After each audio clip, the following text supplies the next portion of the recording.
Hello guides, welcome to my channel students grooming by Sitaram Yadav. कैसे हैं आप लोग? I think you all are doing well. I am also doing very good.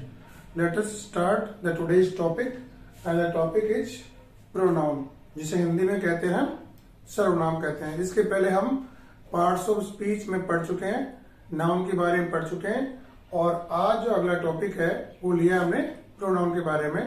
Video शुरू करें उससे पहले यदि आप चैनल पर नए हैं तो प्लीज चैनल को सब्सक्राइब करना ना भूलें और एंजॉय कीजिए आज का वीडियो। टॉपिक है प्रोनाउन। बच्चों, प्रोनाउन शब्द क्या होते हैं? जब भी अपन वाक्य पढ़ते हैं तो वाक्य में आपको जैसे हमने शुरू में बताया था कि कई प्रकार के शब्द मिलेंगे, और इन शब्दों में कुछ शब्द ऐसे भी हैं जो प्रोनाउन कहलाते हैं। तो हम ये देखते हैं कि होता क्या है। इसको पढ़ने से पहले एक बार मैं आपको एग्जांपल दे रहा हूं। ये लिखा है Ram is a good boy. क्या लिखा है मैंने? Ram is a good boy लिखा है मैंने। अब यहां आप देखिए तो ये शब्द लिखा है मैंने राम। इस शब्द को कल हमने पढ़ा था हमारे वीडियो में कि ये नाउन शब्द है। क्या है ये? नाउन शब्द है। आगे हमने एक और वाक्य लिखा है, ही इज वेरी ऑनेस्ट। तो ये ही है, ये राम की जगह हमने काम में लिया है। क्या लिया है? यहाँ हम राम भी लिख सकते हैं, और हमने राम को नहीं लिख करके एक शब्द लिखा है, वो है HE he. He is very honest. Ram के बारे में बता रहा है कि राम बहुत ही ऑनेस्ट है। तो यहां से हमारी डेफिनेशन या इसकी परिभाषा निकलती है या इसका अर्थ निकलता है बच्चों कि प्रोनाउन क्या होता है। तो हम कह सकते हैं कि प्रोनाउन वे शब्द है जो संज्ञा शब्दों के स्थान पर काम में लिए जाते हैं। समझ गए? प्रोनाउंस वे शब्द हैं जो संज्ञा के स्थान पर, जो हमने जैसे अभी बताया ना, राम है संज्ञा है, और राम नहीं लिख करके हमने लिख दिया यहाँ पे ही लिख दिया है। इसका मतलब हमने राम की जगह लिखा है ये वाला शब्द। तो ये शब्द क्या कहलाएगा? ही कहलाता है। और अंग्रेजी में इसे कहते हैं a word that is used in place of a noun word is known as pronoun। ठीक है, ये आपका यहाँ तक आपकी डेफिनेशन क्लियर होगी। और इस प्रकार के बहुत सारे शब्द है। एग्जाम्पल के लिए मैंने बताया आपको, आई है, वी है, यू है, सी है, इट है। इस प्रकार के बहुत सारे एग्जाम्पल्स आपके सामने अभी दे दिए मैंने, और भी अभी एक एक करके आएंगे। जब आपने डेफिनेशन को जान लिया बच्चों, तो हम आगे इसमें जानने वाली चीज ये है कि जो प्रोनाउंस है ये कितने प्रकार के हैं। इस टॉपिक का जो अगला टीचिंग पॉइंट है वो यही है कि काइंड्स ऑफ प्रोनाउंस या सर्वनाम के प्रकार कौन कौन से हैं। तो आपके सामने ये 10 सर्वनामों के प्रकार मैंने लिखे हैं, और इसको हम एक एक करके देखते हैं। पहला लिखा है पर्सनल प्रोनाउन। क्या लिखा है? Personal pronoun. एक बार आप नाम याद कर ले, बाकी दोबारा हम चर्चा करेंगे। जिसे हिंदी में कहा है पुरुषवाचक। दूसरा है डिस्ट्रीब्यूटिव प्रोनाउन, जिसे हिंदी में कहा है वितरणात्मक। डिस्ट्रीब्यूट का अर्थ होता है वितरण, तो ये हो गया वितरणात्मक सर्वनाम हो गया, ये दूसरा हो गया। तीसरा हम देखते हैं रिफ्लेक्सिव प्रोनाउन। ये डॉट का मतलब है कि सर्वनाम को इंडिकेट कर रहा है, शॉर्ट में मैंने लिख दिया है। तीसरा है रिफ्लेक्सिव प्रोनाउन, जिसे हम कहते हैं निजवाचक सर्वनाम। ये इसके हिंदी अर्थ है। रिफ्लेक्स का मतलब निज, निज माने स्वयं का या खुद का। अगला है एम्फेटिक प्रोनाउन, या आप कहेंगे इसको दृढ़तावाचक सर्वनाम। अगला है इंटेरोगेटिव सर्वनाम या प्रोनाउन, हिंदी में आप कहेंगे प्रश्नवाचक सर्वनाम। क्या कहेंगे आप? प्रश्नवाचक सर्वनाम। आगे लिखा है रिलेटिव प्रोनाउन, जिसे हिंदी में कहते हैं संबंधात्मक या संबंधवाचक सर्वनाम। सातवां लिखा है इंडेफिनेट प्रोनाउन, हिंदी में कहेंगे अनिश्चयवाचक सर्वनाम। आठवां है डेमोन्स्ट्रेटिव सर्वनाम, हिंदी में कहा हमने निश्चयवाचक। क्या कहा है? हिंदी में कहा निश्चयवाचक। ये इन शब्दों के हिंदी रूपांतरण है। आपको जो अच्छा लगे इनमें से कोई सा आप याद कर सकते हैं। नौवां लिखा है पजेसिव प्रोनाउन, और हिंदी में कहा है सो अधिकारवाचक सर्वनाम। और अंत में 10वां दिया हमने रेसिप्रोकल प्रोनाउन या परस्परता वाचक सर्वनाम। ये इतने 10 आपके सर्वनाम के प्रकार हो गए हैं। और जैसा भी एग्जाम्पल जो हमने लिखा था उसी पे मैं दोबारा चलता हूं। हमने लिखा था यहाँ पर Ram is a good boy. He, अभी यहाँ ही एक प्रोनाउन आपने देखा, तो बच्चों हमें ये बताना है कि ही किस प्रकार का प्रोनाउन है। हमने ये तो पहचान लिया कि ये प्रोनाउन है, लेकिन अब आगे हमें जो 10 आपके प्रोनाउन के प्रकार हैं उनमें से हमें ये देखना है कि ये कौन से प्रकार का प्रोनाउन है। ठीक है ना। तो इसमें हम देखते हैं कि जो पहला है इसको हमने नाम दिया पर्सनल प्रोनाउन, या ये बना है पर्सन, सबसे बना है PERS और पर्सन, और पर्सन का मतलब होता है पुरुष या व्यक्ति। तो आपसे कह सकते हैं व्यक्तिवाचक या पुरुषवाचक सर्वनाम कह सकते। और इसमें कौन कौन से आते हैं, इसमें आप बच्चों यदि याद करें तो मैंने आपको प्रोनाउंस की एक टेबल बताई थी, और उस टेबल के अंदर मैंने आपको बताया थे कि किस किस प्रकार के आपके प्रोनाउंस वहां पर हैं, और मैं इनको आपको अभी एग्जांपल्स के माध्यम से करके एक एक दोबारा और बताने जा रहा हूं। तो देखते हैं हमने क्या किया यहाँ पर। अब हम देखते हैं पर्सन। तो हमने जो टेबल बनाई थी आपको याद होगा, तो हमने लिखा था फर्स्ट पर्सन है, ये सेकंड पर्सन है, और ये थर्ड पर्सन है। आप याद कीजिए, लिखा था मैंने। और वहां हमने क्या लिखा था, उसमें हमने ये लिखा था ये सब्जेक्ट वाली जगह आते हैं। कौन सी जगह आते हैं, सब्जेक्ट वाली जगह आते हैं। तो सब्जेक्ट वाली जगह कौन कौन से आते हैं, तो मैंने कहा था जो फर्स्ट पर्सन है वहां पर आता है आई और वी। ये हो गया आई और दूसरा हो गया वी। ठीक है ना। ऐसे जो सेकंड पर्सन है मैंने आपको बताया था यू और यू करके लिखा था मैंने, तो ये हो गया आपका सेकंड पर्सन हो गया।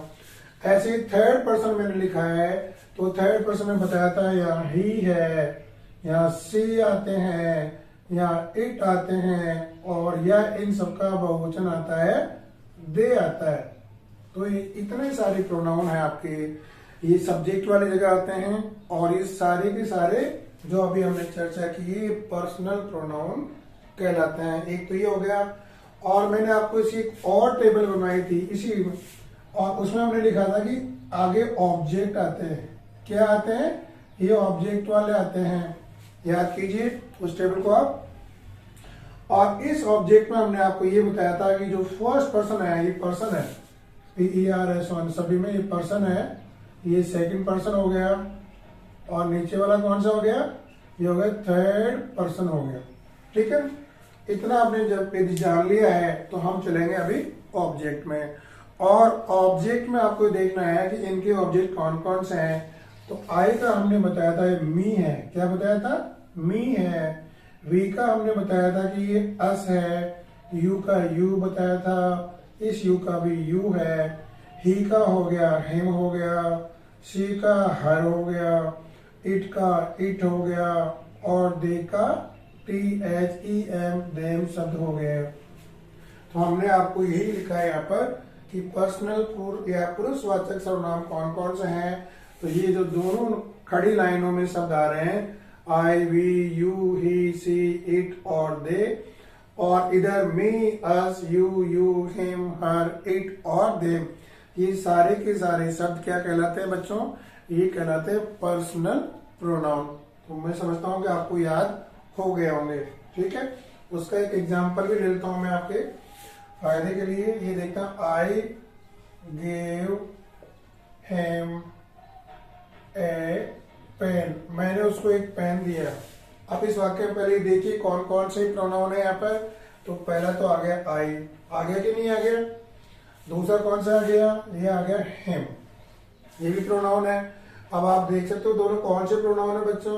तो आप इस टेबल को देख कर कह सकते हो कि सर आई सब्जेक्ट वाली जगह है, तो ये पर्सनल प्रोनाउन है। ऐसे हिम है, ये देखो यहाँ लिखा हुआ नीचे इसमें आ रहा है, ये आ गया हिम, तो ये कौन सा प्रोनाउन है, तो आप कहेंगे सर ये भी पर्सनल प्रोनाउन है। तो इतने सारे शब्द मैंने आपको लिख दिए, ये सारे के सारे पर्सनल प्रोनाउन है। ठीक है। और ये भी बता दो साथ साथ कि इनके वाक्य में पोजीशन क्या होती है। तो इनके वाक्य में पोजीशन आप देखिए, ये सब्जेक्ट में आ रहा है, जैसा मैंने बताया था ना वहां पर, ये सब्जेक्ट में आ रहा है। हिम कहां पर आ रहा है, ये ऑब्जेक्ट वाली जगह आ रहा है। ठीक है, इतना क्लियर है। अब उसके बाद चलते हैं दूसरे पर। तो बच्चों दूसरा जो प्रकार है वो कौन सा है? दूसरा प्रकार है, ये है डिस्ट्रीब्यूटिव। डिस्ट्रीब्यूटिव ना बांटना। यदि कोई चीज है उसको आप कितने आदमी में बांट रहे हो तो उसको हम कहते हैं डिस्ट्रीब्यूटिव प्रोनाउन। और ये आपके सामने है, 4 ही शब्द हैं जो कि इस नाम से जाने जाते हैं। एक है ईदर, EITHER। दूसरा है, इसके पहले एन लगा दो तो हो जाएगा नीदर, NEITHER। और आगे दिया है ईच और नन। ये 4 शब्द हैं जो कहलाते हैं डिस्ट्रीब्यूटिव प्रोनाउन। और डिस्ट्रीब्यूटिव क्यों कहलाते हैं? इनमें आपस में बंटवारा होता है। जैसे ईदर और नीदर है, ये दोनों शब्द हमेशा एक वचन में काम आते हैं। ईदर का अर्थ होता है 2 में से 1। क्या होता है? 2 में से 1। और नीदर का अर्थ होता है दोनों में से एक भी नहीं। ऐसे ईच और नन है, ये 2 से ज्यादा के काम में आते हैं। ईच आता है 2 से ज्यादा काम में, कितने आदमियों ने किया। और ऐसे नन होता है 2 से ज्यादा आदमी से कोई भी नहीं है। तो इनका अर्थ हो गया ये 2 से ज्यादा में है और ये 2 में से 1 या बिल्कुल भी नहीं। इसलिए इनको कहा गया डिस्ट्रीब्यूटिव प्रोनाउन। इनके हम एग्जाम्पल ले लेते हैं। और एग्जाम्पल कौन से हैं? Either of the girls is intelligent। इसका मतलब ये है कि दोनों में से एक लड़की है वो क्या है? इंटेलिजेंट है। ठीक है। और ऐसे ही आप दूसरा भी कर सकते हैं, आप नीदर भी कर सकते हैं, NEITHER। और ये मैंने कहा है कि ये भी आपका यहाँ पे तो दिखा है ना, ये क्या लिखा है? ये लिखा है मैंने इज। और इज क्या है यहाँ पर? ये सिंगुलर है। समझ गया? क्या समझे? कि ईदर और नीदर जब भी आते हैं ये सिंगुलर को इंडिकेट करते हैं। और ये मैंने आपको एग्जांपल दे करके बता दिए हैं। ठीक है। तो अभी आपने कौन सा सीख लिया है? अभी आपने सीख लिया है बच्चों, ये है डिस्ट्रीब्यूटिव। कौन कौन से होते हैं? ईदर है, नीदर है, ईच है और नन है। ओके। अब आगे चलते हैं तीसरे में। अब मैं थोड़ा सा आपको एक बार एक हिंट दे रहा हूं और ये हिंट आपके लिए बहुत अच्छा काम करेगा। ये दोनों जो प्रोनाउन है आप देखिए, क्या रिफ्लेक्सिव है, दूसरा है एम्फेटिक है। ये दोनों एक ही जैसे हैं। हम देखेंगे इनके बाद में। ये दोनों एक जैसे कैसे हैं? एक जैसे तो ये बताता हूं मैं आपको एक जैसे कैसे हैं। कि यदि जो हमारे पास में पजेसिव नीचे पड़ेंगे, जो पजेसिव शब्द आएंगे, ये मैं पहले ही बता दूं आपको एक बार कि जो पजेसिव वाले हमने एक टेबल बनाई थी और उसमें लिखा था पजेसिव। ये तीसरा आता है पजेसिव, POSSESSIV पजेसिव।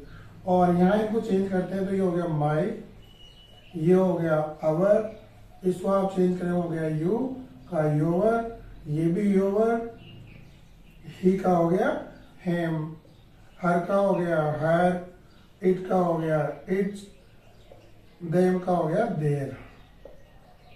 THEIR। ये जो सारे शब्द हैं माई, अवर, योवर, योवर, हिम, हर, देयर, ये कहलाते हैं पजेसिव। को बाद में ले लेंगे। लेकिन मैं यहां से एक चीज बताना चाह रहा हूं कि इन शब्दों के साथ में यदि आप सेल्फ या SELVES सेल्फ जोड़ देंगे तो ये शब्द बन जाएंगे आपके रिफ्लेक्सिव और एम्फेटिक। देखो हमने ये किया है, सेल्फ को हमने जोड़ा है एक वचन के साथ और सेल्फ को जोड़ा हमने 2 वचन या बहुवचन के साथ में जोड़ा है। हमने जो लिखा है माई सेल्फ, माई एक वचन ही है ना। और ये लगाने के इनके ये शब्द है माई है और इन सबके बाद में जोड़ने हैं। तो माई एक वचन है, हमने जोड़ दिया माई सेल्फ, योर एक वचन का योर सेल्फ, हिम एक वचन है, हमने जोड़ के कर दिया है हिम सेल्फ। ऐसे ही हर एक वचन है हर सेल्फ, इट एक वचन हो गया इट सेल्फ। और ऐसे ही बहुवचन है अवर, अवर बहुवचन है ना, तो हमने इसके लगा दिया SELVES, ये हो गया अवर सेल्फ। ऐसे ही हो गया देम सेल्फ। तो ये दोनों प्रकार के जो प्रोनाउन है ये दोनों दिखने में एक जैसे ही है। इनमें अंतर कहाँ है? मैं अंतर आपको बताता हूं। पहले एक बार याद कर लें कि रिफ्लेक्सिव प्रोनाउन कौन कौन से हैं, तो आप कहेंगे सर माई सेल्फ है, योर सेल्फ है, या सेल्फ वाले शब्द हैं। ऐसे जो एम्फेटिक हैं ये शब्द भी वैसे के वैसे यही आते हैं जो ऊपर लिखे हैं ना, ये सेम डिट्टो है, तो ये शब्द ही काम में आता है। अब दोनों में डिफरेंस क्या है वो हमें जानना जरूरी है। रिफ्लेक्सिव का मतलब होता है निजवाचक। यदि कोई काम किया है और वो काम घूम घाम के आपके पास ही वापस आ रहा है या आप उससे प्रभावित हो रहे हैं, तो उसको हमने कहा है रिफ्लेक्सिव या निजवाचक। और मैं उसका एक एग्जांपल लेता हूं तो आप समझ जाएंगे। I learned English my self. ये काम जो घूम घाम के किस पर आ गया, ये वापस मेरे पे, ये आई है और आई का बाद में रहा है माई सेल्फ बन गया। ये कह रहा है कि मैंने अंग्रेजी मैंने स्वयं नहीं सीखी है, तो ये किसके लिए कह रहा है, ये स्वयं के लिए कह रहा है। स्वयं का बोला निज, और इसीलिए इसको नाम रखा गया निजवाचक सर्वनाम हो गया। I learn English my self. तो आई का घूम घाम करके वापस स्वयं पे ही आता है और उसको नाम दिया है माई सेल्फ, और ये कहलाता है रिफ्लेक्सिव शब्द कहलाते हैं, ये निजवाचक कहलाते हैं हिंदी के अंदर। मैंने आपको एग्जांपल दे दिया, I learn English my self, he did his work himself, उसने अपना काम खुद ही किया। अब दूसरा हम देखते हैं, ये लिखा है एम्फेटिक, और एम्फेटिक का हिंदी में अनुवाद होता है दृढ़तावाचक। क्या होता है, दृढ़तावाचक। अब इन दोनों की वाक्यों के अंदर पोजीशन ही चेंज करनी है, और पोजीशन ये बताती है कि ये दृढ़ है या निज है। तो बच्चों यदि कोई शब्द है, मैं लिख रहा हूं again, I my self learned English, full stop. तो यदि आप देखिए ये आपका सब्जेक्ट है, और सब्जेक्ट जस्ट बाद में यदि आपने सेल्फ या सेल्फ जो शब्द डाल दिए हैं तो ये दृढ़तावाचक हैं, और ये इस पर जोर दे रहे हैं, दृढ़ होकर बोल रहे हैं। कैसे बोल रहे हैं, आई माई सेल्फ। यदि जब उसको पढ़ेंगे तो क्या कहेंगे, आई माई सेल्फ। यहां जोर देना आपको, लर्न इंग्लिश। ये कह रहा है कि इंग्लिश मैंने खुद नहीं सीखी है, मेरे खुद के प्रयास से ही सीखी है। तो ये जोर कहां डाल रहा है, यहां दे रहा है आई के ऊपर, आई माई सेल्फ। ये इस पर एम्फेसाइज कर रहा है कि मैंने इंग्लिश स्वयं सीखी है। तो ये सारे प्रकार से हैं ये शब्द जो आप देख रहे हैं, यदि ये सब्जेक्ट के जस्ट बाद में आते हैं तो इनका अर्थ निकलेगा एम्फेटिक या दृढ़तावाचक। और यदि यही शब्द आपके वर्ब के बाद में आते हैं तो ये काम करते हैं ऑब्जेक्ट वाला।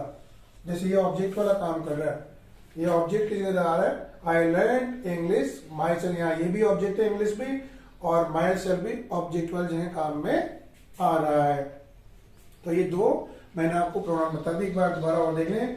इसका नाम है रिफ्लेक्सिव जो निजवाचक है, इसकी पोजीशन वर्ब के बाद में आती है। और ये है एम्फेटिक दृढ़तावाचक, इसकी पोजीशन सब्जेक्ट के जस्ट बाद में ही आती है, और ये उस चीज पर जोर देकर के बोल रहा है कि ये काम मैंने ही किया है, तो इसलिए इसको कहा गया दृढ़तावाचक। ठीक है, चार हो गए आपके। पहला हो गया पर्सनल, दूसरा हो गया डिस्ट्रीब्यूटिव, तीसरा और चौथा एक ही है, ये हो गया रिफ्लेक्सिव और एम्फेटिक। तो जिस प्रकार से तीसरा और चौथा एक ही है, वैसे पांचवा और छठवां भी बच्चों एक ही है, उनके नाम और जगह उनकी अलग अलग है। देखते हैं कौन सा है। ये है इंटेरोगेटिव। इंटेरोगेटिव आप जानते हो क्या होते हैं, प्रश्नवाचक। क्या होते हैं, प्रश्नवाचक। और प्रश्न किससे बनते हैं, हमने सीखा है कि प्रश्न दो प्रकार से बनते हैं। यदि हम हेल्पिंग को बाकी शुरू में रख दें तो प्रश्न बनते हैं, और ऐसे यदि WH शब्द हैं, उन WH शब्दों से हम वाक्य को शुरू करें तो भी प्रश्न बन रहे हैं। और मैंने आपके सामने देखो ये लिखा है, यहाँ पर यही लिखा है। क्या लिखा है मैंने लिखा है WH शब्द। आपको मैंने एक अलग से एक वीडियो बना के दे रखा है, और बच्चों को उस वीडियो में ये बता रहे कौन कौन से WH शब्द हैं जो प्रश्न बनाने के काम पर आ रहे हैं। तो यहाँ देखो WHO हु है, WHEN वैन है, WHICH विच है, WHOM whom है, WHAT what है, WHERE है, या हाउ है, विच दोबारा आ गया, हम यहाँ लिखते हैं हाउ लिख लेते हैं। तो ये सारे के सारे प्रश्न बनाने के काम में आते हैं बच्चों, इसलिए हमने इनको नाम दिया है प्रश्नवाचक। अगला आता है रिलेटिव प्रोनाउन। कौन सा आ रहा है अगला? Relative pronoun. हम आगे चले उसके पहले यदि आपकी अनुमति हो तो मैं एक एग्जाम्पल लेता हूं, किस वाले का? प्रश्न वाले का। और आप देखिए एग्जाम्पल आप देखेंगे तो तुरंत ही समझ जाएंगे कि यहाँ क्या हो रहा है। मैंने लिखा है WHO, हु आर यू, आप कौन है, और ये प्रश्नवाचक चिन्ह आ गया यहाँ पर, ठीक है ना। ये इसका एग्जाम्पल हो गया है। हु आर यू, WHO शब्द दिख रहा है ना आपको, ये हो गया प्रश्नवाचक। अब इन्हीं से आगे जो ये शब्द दे रखे हैं, ये सब भी आपके रिलेटिव के काम में आते हैं। और रिलेटिव को हमने नाम दिया संबंधवाचक सर्वनाम। ये देखिए अब वो ही सब दोबारा रिपीट हो रहे हैं। WHO, हु है, होम है, हुएवर है, दैट एक और काम में आ गया है, दैट एडिशनल काम में आ गया। हुज है, विच है, और इन सब के साथ में एवर भी लगा दो आप, जैसे हु एवर हो गया, विच एवर हो गया, होम एवर हो गया, या केवल वेयर या वेयर एवर हो गया। ऐसे शब्द है, तो ये शब्द आपके काम क्या करते हैं? ये रिलेट करने का काम करते हैं, रिलेट करते हैं, संबंध बताते हैं। तो संबंध किससे बताते हैं? जो भी वाक्य में कोई शब्द आया हुआ है। अब इनकी खास बात ये है कि यहाँ विद्यार्थियों ये केवल एक ही वाक्य है और इनमें दो वाक्य आते हैं। याद रखें कि जो रिलेटिव वाले हैं ये दो वाक्यों को जोड़ने का काम करते हैं और इसीलिए इनको कहा गया संबंधवाचक, अर्थात ये उसी एक वाक्य दूसरे वाक्य के संबंध को स्थापित करते हैं। कैसे? एग्जाम्पल देते हैं, Ram is a boy, Ram एक लड़का है। अब मैं यहां ये शब्द दोबारा डाल रहा हूं, WHO, हु स्कोर्ड 90% मार्क्स। मैंने क्या लिखा है? Ram is a boy who, और ये देखो यहां पर आ गया WHO, हु स्कोर्ड 90% मार्क्स।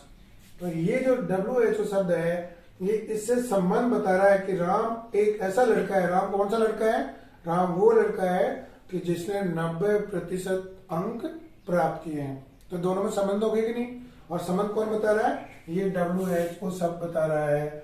और जैसा कि मैंने कहा है कि एक वाक्य यहाँ पीछे है, ये राम जी हुआ है, और दूसरा वाक्य यहाँ पर है। इन दोनों को जोड़ने का काम भी ये कर रहा है। तो दो चीज होगी कि नहीं होगी? एक तो एक वाक्य का दूसरे संबंध बता रहा है, दूसरा इस वाक्य को जोड़ने के काम में आ रहा है।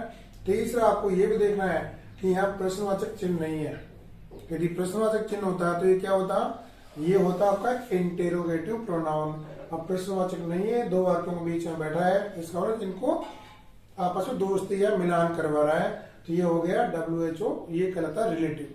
ठीक है, तो आप समझ गए होंगे इंटरोगेटिव वो हैं जो प्रश्न बनाने का काम आते हैं और रिलेटिव प्रोनाउन वो हैं जो कि संबंध बनाने का काम करते हैं, साथ ही साथ दो सेंटेंस को जोड़ने का कार्य भी करते हैं। समझ गए आप? तो एक साथ देखो आप दो याद हो गए। कौन कौन से हो गए? इंटरोगेटिव हो गए और रिलेटिव भी हो गए। ऊपर भी आपको दो याद हो गए एक साथ, रिफ्लेक्सिव हो गए और एम्फेटिक हो गए। ऊपर हमने बताया था पर्सनल और डिस्ट्रीब्यूटिव। तो इस प्रकार से अभी तक आपके 6 हो गए हैं और 6 में आपको ज्यादा परिश्रम नहीं करना पड़ा होगा। और आपकी इजीनेस के लिए बच्चों एक और ऐसा जोड़ा आ रहा है सामने, ये जोड़ा भी दोनों एक जैसे ही है। एक जैसे तो आप नहीं कहोगे बट थोड़ा सा अंतर है। एक का नाम लिखा हमने अनिश्चयवाचक है और दूसरा निश्चयवाचक। निश्चय का मतलब तो पक्का है और अनिश्चय जिसका कोई हमें निश्चय नहीं है, वो इसके वो पक्का ही नहीं है, परमानेंट से नहीं है। कौन कौन से हैं हम देखते हैं। पहले हम देख लेते हैं कि इंडेफिनेट, इसका अर्थ ही क्या है? इंडेफिनेट का मतलब जो निश्चित नहीं हो, जिसके बारे में हमें पक्की जानकारी नहीं है, उसको हमने क्या कहा है? हमने कहा है इंडेफिनेट। और जिसके में पक्की जानकारी हो उसको हमने कहा है डेफिनेट, या आप कह सकते हो डेमोन्स्ट्रेटिव। ये इनके नाम है अंग्रेजी में। हिंदी में इंडेफिनेट का नाम है अनिश्चयवाचक और डेमोन्स्ट्रेटिव का नाम है निश्चयवाचक सर्वनाम। अब इनके एग्जाम्पल देखते हैं कि इंडेफिनिट में कौन कौन से हैं। तो इसमें दो शब्द आ रहे हैं, ये सारे ऑल, एनी, एनी वन। अब मैंने बीच में डाल दिए इन शब्द डाल के आप एक बार देख लीजिए। एनी लिखा है, जब भी एनी शब्द आया इसका मतलब इंडेफिनेट है। एनी का मतलब कोई भी। अब हमें नहीं पता कि एनी कौन है, नहीं पता ना। और इनसे 3 शब्द और बनते हैं, any one, any thing, any body. इनका एक ही अर्थ निकलता है और ये अनिश्चितता को प्रकट करते हैं कि हमें पता नहीं कि किसके बारे में बातचीत हो रही है। ऐसे ही लिखा है एवरी वन या एवरी बॉडी या एवरी थिंग, ठीक है ना। यहां भी किसी के बारे में पता नहीं चल रहा है। और एक और दिया है सम वन है या सम बड़ी है या समथिंग है, ये भी हो गया। और आगे दिया है नो वन या नन भी कह सकते हैं, या नो बड़ी है या नथिंग है। तो ये सारे के सारे शब्द आपके क्या कहलाते हैं बच्चों? ये कहलाते हैं इंडेफिनेट शब्द हैं और ये कहलाते हैं इंडेफिनेट प्रोनाउन। और इनके हम एक दो एग्जाम्पल आपके लिए ले लेते हैं। इनके एग्जाम्पल हम ले लेते हैं। Does anyone stay here? क्या यहाँ कोई रहता है क्या? अब ये एनीवन आ गया यहाँ पर, तो ये एनीवन शब्द क्या है? एनीवन शब्द बता रहा है कि डज एनीवन स्टे हियर, यहाँ कोई रहता है क्या? ये कोई कौन है हमें पता नहीं है, इसलिए हमने क्या कहा इसको? इसलिए हमने कहा इसको इनडेफिनेट प्रोनाउन, ठीक है। अब ऐसे ही चलते हैं आगे, डेमोन्स्ट्रेटिव प्रोनाउन। तो ये बिल्कुल निश्चित आपके, और इसमें आप देख रहे हैं इसमें 4 ही है, दिस, दैट, दीज, दोज। दोबारा और देख लें, दिस और दैट। मैं बता दूं, जो दिस है ये एक वचन है और इसका बहुवचन क्या होगा? दीज। ऐसे ही है, दैट एक वचन है और इसका बहुवचन क्या होगा? ये होगा दोज। समझ गए ना? अब दोनों में अंतर क्या है, साथ साथ ये भी देख लो आप कि दिस बताता है नियर। नियर का मतलब यदि कोई चीज पास में है तो उसके बारे में ये बता रहा है आपको, तो ये सब निश्चित है। और दैट बता रहा है किसी बारे में? ये बता रहा है कोई चीज दूर है, फार। फार का मतलब दूर है, ये पास में है। तो पास वाले के लिए काम में लेना है दिस यदि एक चीज हो, और दूर वाले के लिए काम में लेना है दीज, ये बहुवचन है। ऐसे ही यदि दूर का काम में लेना है तो आपको एक वचन में दैट है और बहुवचन में दोज है, और नजदीक के लिए एक वचन दिस और बहुवचन में दीज हो गया। अब इनके एग्जाम्पल में आपको एक दे देता हूं। जैसे ये बोर्ड है, अब बोर्ड के बारे में बात करें हम, this is a white board, ये एक वाइट बोर्ड है। अरे दूर की बात हमें करनी हो तो हम कहेंगे, मैं यहीं पर लिखता हूं, दैट इज ए वाइट। दूर है तो, नजदीक है तो हमने लिख दिया दिस, और दूर है तो हम क्या कहेंगे? दैट, ठीक है। तो ये आपके एग्जाम्पल के साथ में ये भी क्लियर हो गया। दोबारा और देख लो कि इंडेफिनेट वो है जो अनिश्चित है, जिनका पता नहीं है, और इनके साथ कौन से शब्द आते हैं? ऑल, एनी, सम या नन। और इनके साथ में आप जोड़ सकते हैं एनीवन है, एनीथिंग है, एनीबडी है। ऐसे एवरीवन, एवरीबडी या एवरीथिंग है, समवन, समबडी या समथिंग है। इस प्रकार से ये आपके इसके एग्जाम्पल हो गए। और डेमोन्स्ट्रेटिव 4 ही हैं, दिस, दैट, दीज और दोज। अब हम चलते हैं आगे वाले में। तो आगे वाला कौन सा है आप देखिए बच्चों, तो ये आपको दिख रहा है। आगे वाला है पजेसिव। कौन सा है? ये 9वां है, पजेसिव है। और पजेसिव का मतलब क्या होता है आप जानते हो, हमने पहले बता रखा है। हिंदी में इसका अर्थ पजेसिव माने अधिकार, स्वामित्व। पजेसिव का अर्थ क्या होता है? स्वामित्व या अधिकार। अर्थात ये चीज किसकी है? जैसे मेरी है तो ये मैं कहूंगा कि ये मेरा जो शब्द है ये पजेसिव है। और मैंने आपको एक टेबल बनाकर यहाँ बता भी रखा है, माई, अवर, ये सारे शब्द आप देख रहे हैं। तो ये सब क्या कहलाएंगे? ये सारे के सारे शब्द कहलाते हैं पजेसिव। और जैसा कि हमने एक बार और भी आपको एक चीज बताई थी कि इन शब्दों के साथ में हमेशा कोई नाउन आती है। जैसे माई पेन है, आवर पेन है। इनके अलावा कुछ और भी शब्द हैं जिनमें इन शब्दों की आवश्यकता, नाउन की आवश्यकता नहीं है। जो कौन कौन से हैं? जैसे माई का हो गया माइन, आवर का हो गया आवर्स, योर का हो गया योवर्स, यहाँ भी ऐसा ही है। हिम का हो गया हेम, हर का हो गया हर्स, इट का हो गया इट्स, और देयर्स का हो गया देयर्स, देयर का हो गया देयर। तो ये दोनों जो खड़ी लाइनों में जो शब्द लिखे हैं माई और माइन वाले, ये सारे के सारे शब्द आपके पजेसिव या अधिकारवाचक सर्वनाम कहलाते हैं। मैंने ये लिखा है, माई है, माइन है, अवर है, अवर्स है, हिज है, हर है, हर्स है, योवर है, योवर्स है, इट, देयर और देयर्स, ये सारे सब कहलाते हैं आपके पजेसिव। और ये क्या बताते हैं? ये बताते हैं कि इस चीज पर किसका अधिकार या किसका मालिकाना हक है। तो जैसे मैं आपको कहता हूं, दिस पेन इज माइन, अब ये शब्द आ गया आपके माइन आ गया है। तो ये माइन शब्द क्या है? माइन का मतलब मेरा, और ये पेन मेरा है, इसका मतलब ये आपका स्वामित्व या अधिकार बता रहा है। तो उसको आप क्या कहोगे? इसे कहोगे आप पजेसिव प्रोनाउन, ठीक है। और अंत में आता है फिर रेसिप्रोकल या परस्परता, एक दूसरे से आपस में जुड़े हुए हैं ये, इसको हमने कहा है रेसिप्रोकल प्रोनाउन या परस्परता वाचक सर्वनाम। और ये दो ही हैं, आप याद कर लें, एक है ईच अदर और दूसरा है वन अनदर। आप याद कर लें कौन कौन से हैं?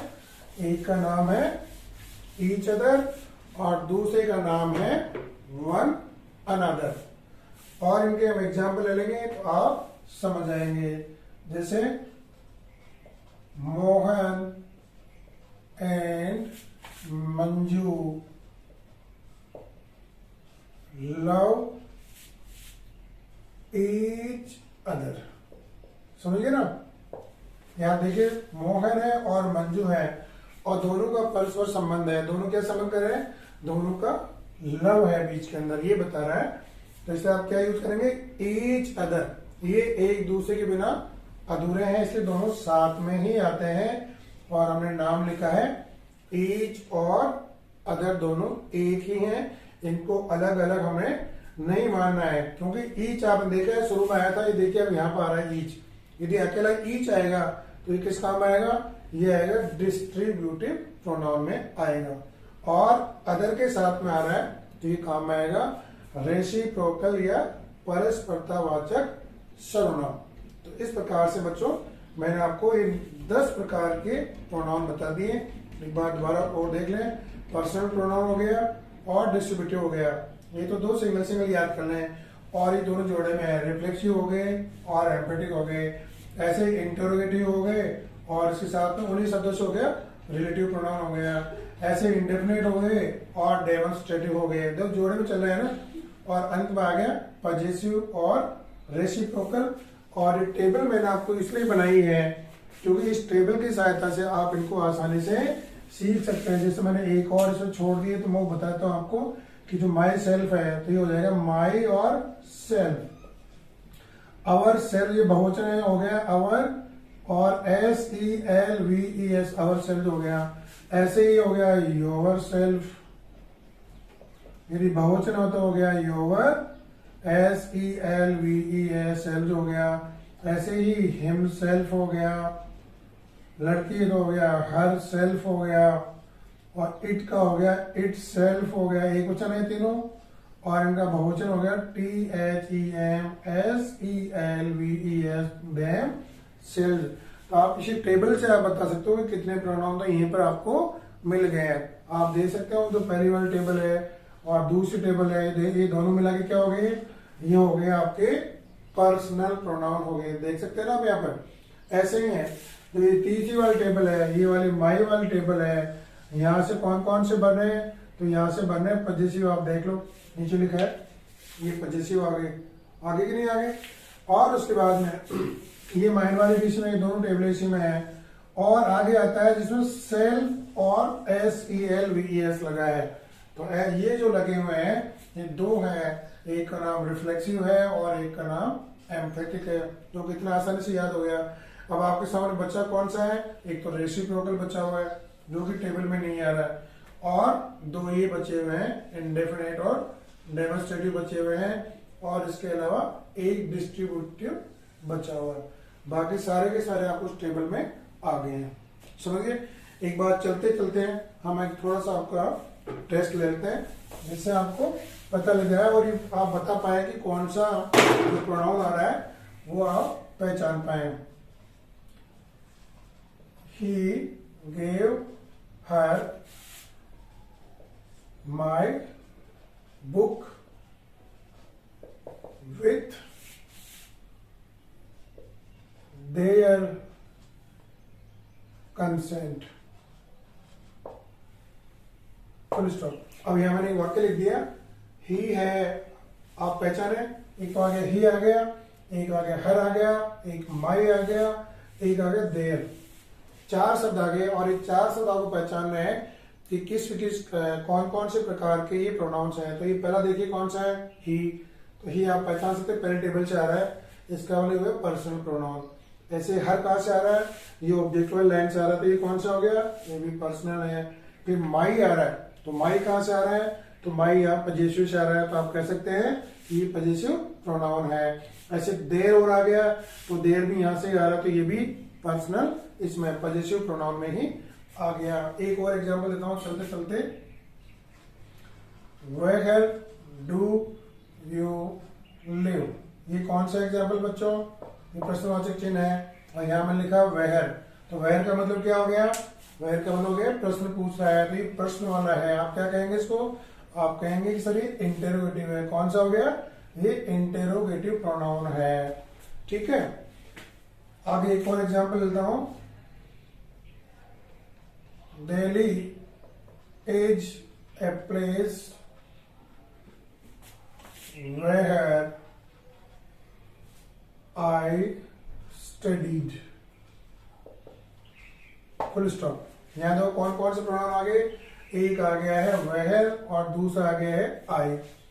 अब आपको बताना कि यहाँ वेयर कौन सा है, तो आप कहेंगे कि सर यहाँ वेयर अंत में फुल स्टॉप है, ये 2 वाक्यों में जोड़ रहा है, इसका मतलब ये है आपका वेयर। आप देखिए कौन सा है, ये है रिलेटिव प्रोनाउन है, ये प्रश्न बना रहा है, तो ये हो गया इंटेरोगेटिव प्रोनाउन। ठीक है, और आई को तो आप जानते हैं, आई कौन सा है, आई आपका है, शुरू में बताया था, याद करो कौन सा है, ये है आपका पर्सनल प्रोनाउन। और अंत में चलते चलते लास्ट एग्जांपल ले लेते हैं, तो उसके बाद में वीडियो कंक्लूड करेंगे। तो लास्ट वाला कौन सा है, ये बच्चों, ही हिमसेल्फ हेल्प्ड मी। और इसी का एक और ले रहा हूं, दे taught a lesson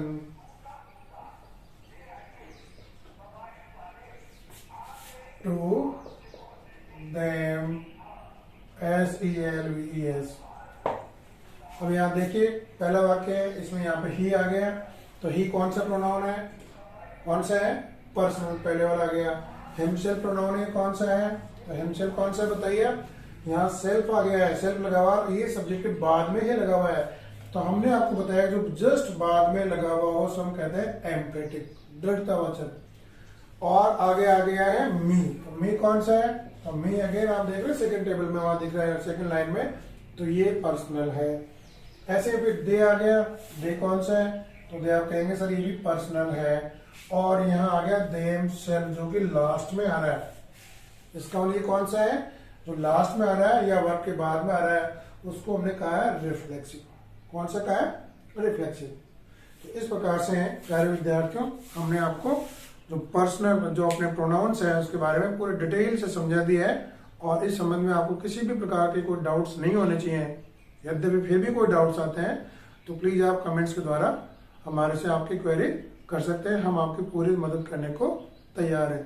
thank you, जय हिंद, और मिलते हैं अगले वीडियो में। हाँ, यदि आपने अभी भी चैनल को सब्सक्राइब नहीं किया है तो प्लीज सब्सक्राइब करें और बेल आइकन को बटन दबा दें, जिससे कि भविष्य में आपको और भी अच्छे अच्छे वीडियो डिटेल में मिलने वाले हैं, तो उनके लाभ से आप वंचित न रह पाए।